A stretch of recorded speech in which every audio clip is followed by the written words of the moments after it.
So I just discovered the core a few weeks ago, and with that discovery, it really sheds light on, because the core is like the most basic action, the most basic function of practicality, so that I was trying to figure out this whole time. Now that I discovered it, it actually sheds light on a lot of stuff that I had been doing, that I didn't know what was going on at the time. Now I know. Now that I discovered the core, now I can evaluate. Now that I've reached the core, now that I've reached the center of the system, I hope it's the center. It feels like the center, because now that I look back at my whole journey of trying to develop this system of practicality, or trying to discover it, I can really understand. I can really put together. I can really evaluate my whole journey of discovering the system with the system. So I use the system to evaluate my journey of discovering it. And that's how you know that the system is not something synthetic, it's something natural, it's not something made up, it's something discovered, and it's something that supports itself, because it's apparent, it's a self-evident truth of nature. So that's what I was going for. Now, the core being so the purpose of this video is to actually explain one of the concepts that is addressed by the core, which is subconscious spontaneity, that I didn't know about. And first of all, I want to say that a lot of the times throughout my journey, before discovering subconscious spontaneity, it only made sense to describe what I was doing as, I don't really know what I'm doing. I just have this thing. I just have this desire, this ambiguous desire, this dissatisfaction. And the only way that I knew to go about it was just to walk in a certain direction. I just went by instinct, basically. So yeah, and a few months ago, I was trying to tell my friend about the system, and one of my friends, I was trying to tell him about the system because he asked about it. But sometimes when you're trying to explain things to other people, you don't really want to tell them because you don't think they'll really understand, because there's a whole background of information that they first need to know in order for them to understand what's going on. So I kind of started to analyze that, because he really wanted to know. He was actually curious, and he was asking me genuinely to tell him what was going on. And so I started to think about the background things that I needed to cover first before I told him what was going on at the present. And so one of those things, I forgot what the whole thing was. I could probably remember if I made the effort, but I'm not going to talk about that. But one of the things that I wanted him to understand first is kind of like the process of evolving your goal as you are chasing it.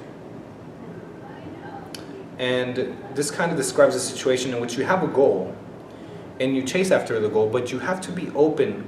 You have to be open-minded. You have to be open to the possibility of changing your goal. If you set yourself a goal, you can't just chase after that dogmatically, and that's what you want and that's all you ever want, and be devoted to that. If you find something better, by all means, evolve your goal, And that's kind of like the process of finding yourself, finding what your true desires are, finding what your actual goals are. And, in the beginning, you might not have a great aspiration, but the important thing is that you got to take the first step. You got to start somewhere. You got to start chasing after the small goals. And, that's why the Bible says, if you're faithful over a little, you will be faithful over much, right? So you start off being faithful over the little goals. You start chasing the little goals and being faithful to that. And as you chase those, as you're faithful to those, the path will start opening up to better and higher things, right? And so that's kind of the evolution of the goal. Your goal evolves as you move up, as you reach as you finish the level, a whole new level opens up, and you just keep growing and growing. So that's kind of the process, right? That's kind of the evolution of the goal. And basically it's like to be absolutely fulfilled, you have to chase after that ultimate goal, but you don't know what that ultimate goal is unless you take the steps through the small goals. So yeah, and what leads you to that ultimate goal? It's subconscious spontaneity. So at first you don't know what you want, and so throughout this whole journey of trying to discover the practicality system, you know, at first I was like, I don't know what I want, I just feel like there's something missing, right? I mean, because I had my life lined up, you know, I got my master's degree, I already had my plans for the future, I already had like a partner to spend my life with, but I felt like something was wrong and I didn't know what it was. And so I put myself to set on figuring this out, figuring out what was wrong, what was this discomfort, this dissatisfaction that I had within me. So I put everything aside and really focused on it, right? And as I focused on it, I started learning, okay, it's because of this, it's because of this, it's because of this, it's because of A, B, and C. But then as I kept trying to fix A, B, and C, I realized that the problem went even deeper. Okay, so it's not A, B, and C, it's A prime, sub 1, B, and there's like B, D, and C, and there's like all these subparts. And I just started trying to figure those out. And it's like, okay, the solution to these is that, and then the goal went, and then the problem went even deeper, and so the goal went even farther. And you start chasing after these goals, and you start realizing how deep your desire is. You start realizing how deep the problem is, and how deep you have to search in order to find that answer. More so, how deep the solution is. How profound, you also start to discover how profound the solution that you're looking for is, how important it is for your life, how essential it is.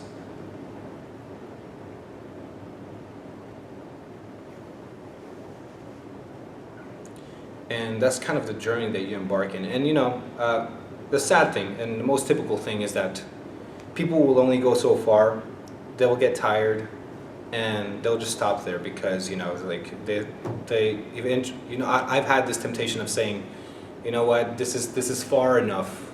I don't want to go any farther because it's just gonna get more and more complicated. I'm just chasing down a rabbit hole. It's never going to end. I might as well just stop here. You know, I'm way better than I was before.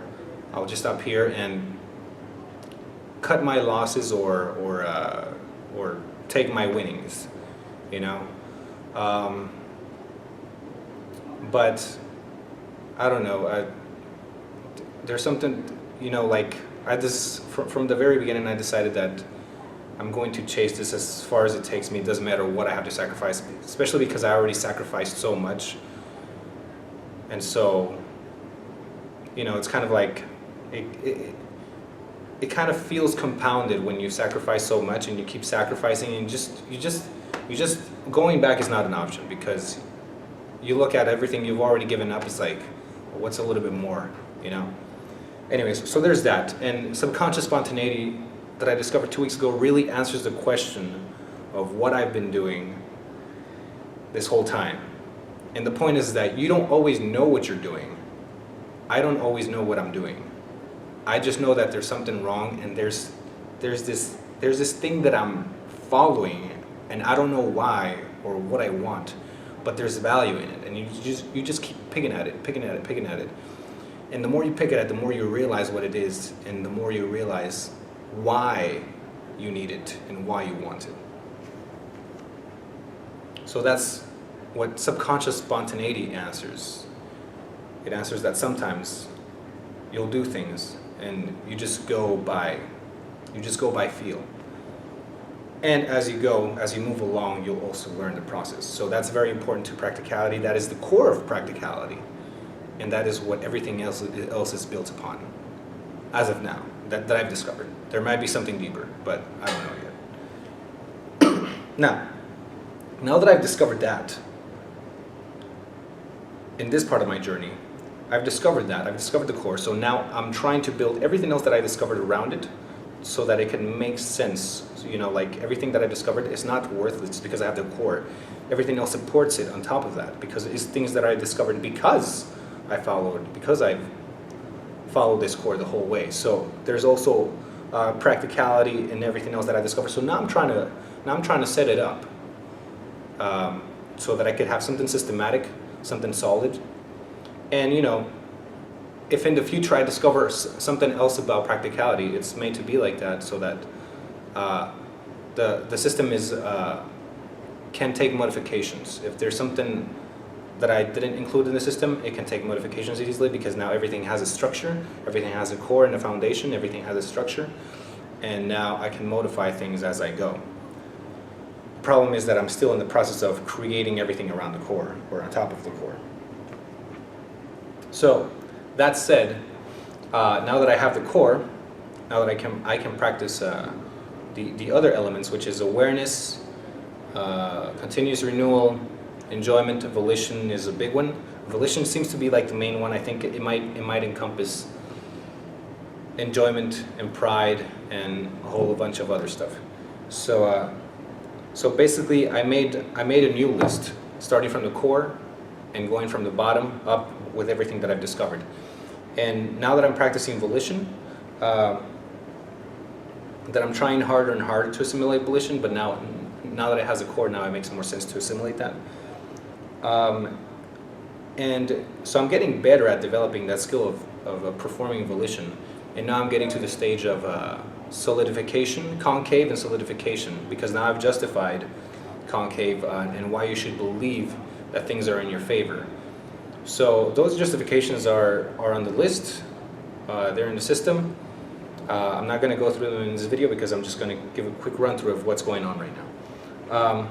So there's concave, there is and solidification. So now is the point in time in which I try to look at my advantages, I take note of my advantages, right? Because before I used to ignore my advantages, and I used to ignore solidification, because I wanted to figure out what it was that without knowing anything, I still move.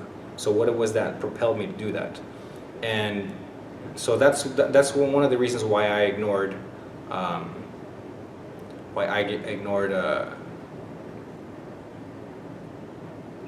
solidification, because I wanted to practice. I wanted to figure out what it was that moved me without a plan. Then the reason why I ignored looking at my advantages, the reason why I ignored my advantages was because I wanted to figure out volition. And so I've already figured out volition. So now that I figured out volition, I am free to look at my advantages, and now that I figured out the core, I am free to start making plans. So that's kind of the same thing. That's kind of what went on there. Because I hadn't discovered these, I was putting these away so that I would feel, so that I would have, so that I would be in a better environment to discover unconscious spontaneity and volition. Anyways, so now I'm at that point in my journey where I am free to start making plans, and I am free to start looking at my advantages, and I am free to start following up, so taking action. But so anyways, so I made kind of like a new system that is more connected to the core, and for that I came up with this, and this may look a little bit sketchy for some religious people out there, but there's an explanation to this. But I came up with the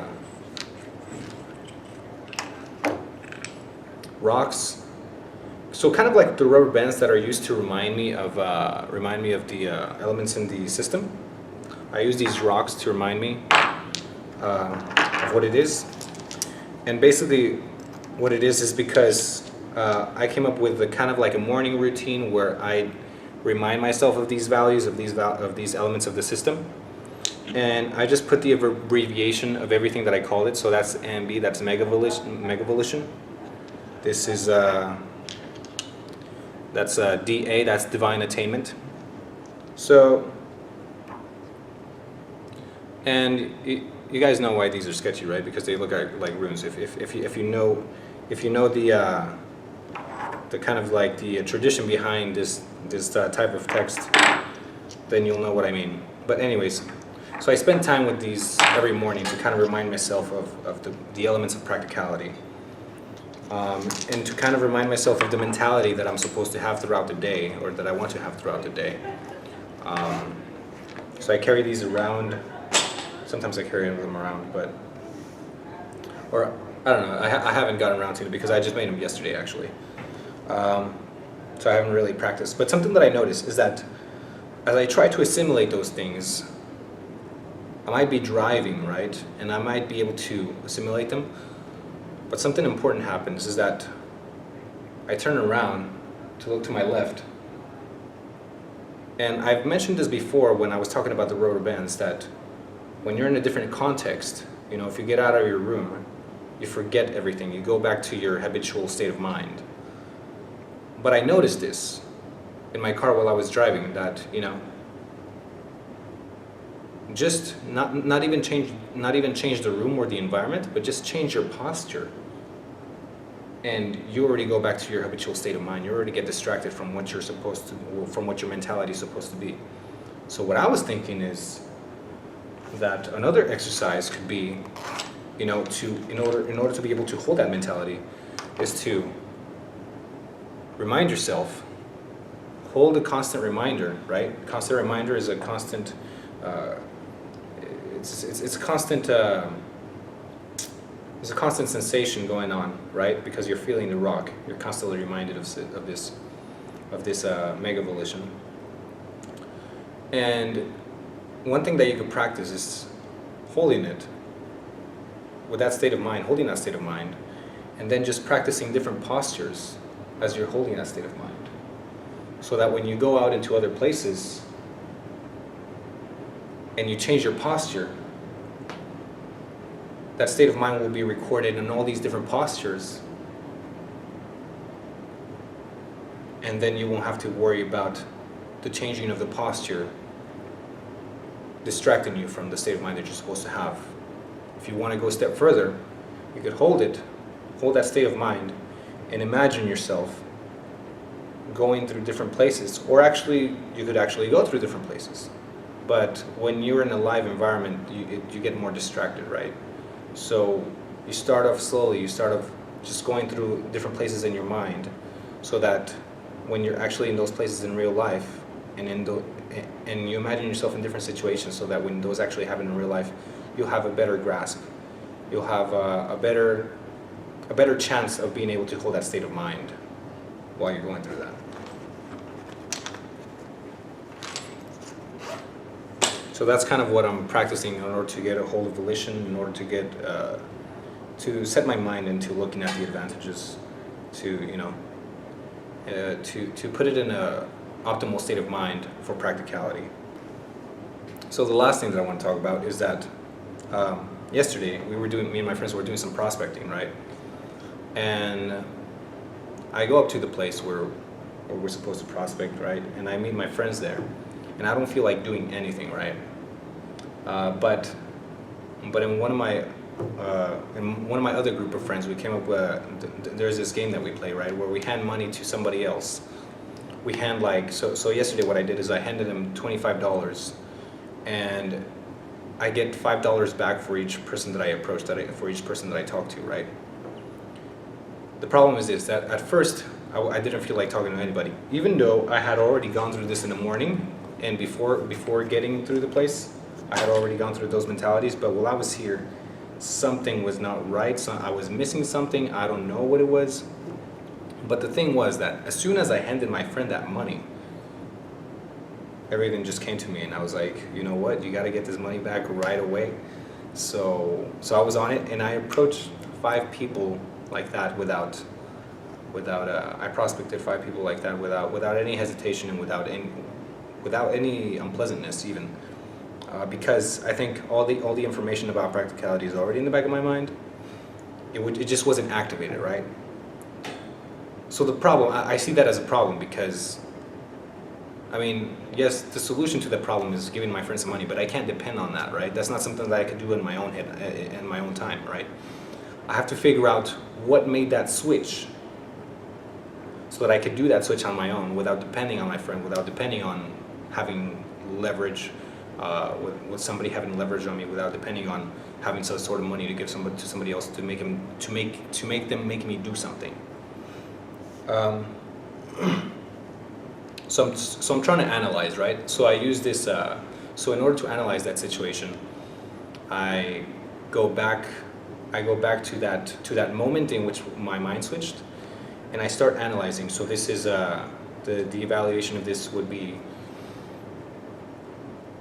shadows of higher dimensions, because you're going back to that moment and you're just analyzing it from different angles until you get the answer, right? So that's how shadows of higher dimensions.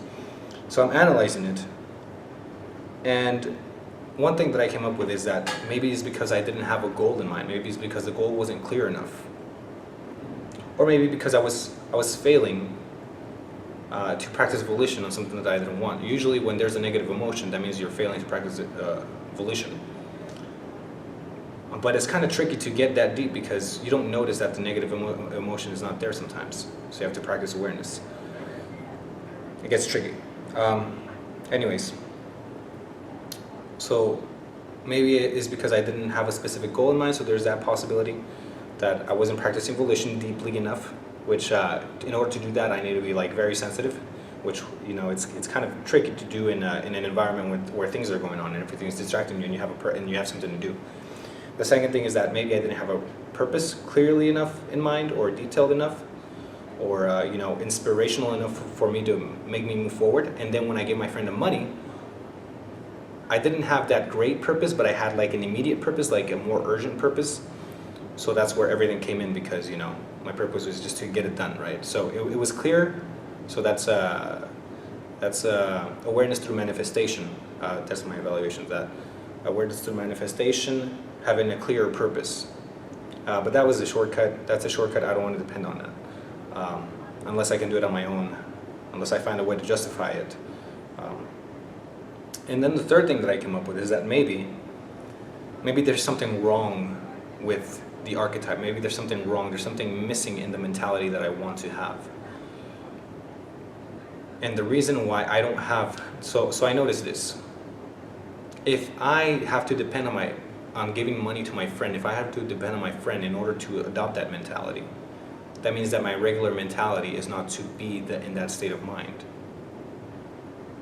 Because I have to trick myself into it. And if I have to trick myself into it, then that it is not my default. This is my default. My default is my habitual state of mind. And what that means is that there's a sense in which I prefer my habitual state of mind. There's a reason for it. Maybe it's because it's more familiar. That would just be a problem of concave, right? And I would have to just adjust the concave things, the kind of like the story behind the habitual state of mind and the desired state of mind and the goal state of mind. Or maybe, so it could be a concave problem, or it could be that the archetype state of mind, the goal state of mind, is missing something that my habitual state of mind has. And this idea is also mentioned in one of the books that I read recently, Changing Belief Systems with NLP, by Robert Dilts. Yeah. So that idea is mentioned in the book, kind of like in the latter part of the book, where the goal personality that you want to have is missing something, and that's why you're not switching over to it. And so what you're supposed to do is figure out what that is. So right now I'm in the process of figuring out which one of these options, which one of these problems is keeping me from having that goal state of mind as my new default. So what are the things again? It could be a concave problem, a problem that has to do with concave. Maybe I just need more exposure, more details. It could be an archetype problem where I need to develop the goal more. Or it could be where